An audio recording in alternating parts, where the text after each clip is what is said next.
Hey all, hope you all are well.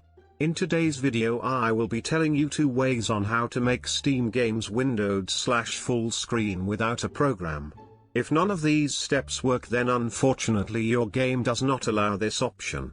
But most games do. So before I show you the 2 ways, please make sure to like and subscribe for more tutorials and commentary videos. Thank you, and let's start with number 1. Go into the options/settings of your game of choice. After, go on the video/display option. There you will be able to change your display mode and resolution like shown here. I am using Garry's Mod as the example. Here is me changing it.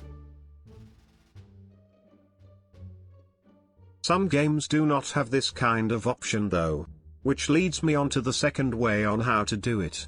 I had to switch game as Garry's Mod didn't have this shortcut. When you are on your game of your choice and there is no video/display option, or you just want to do it quicker, all you have to do is click Alt and Enter at the same time, which will switch your display from full screen to windowed and back to full screen if you choose to.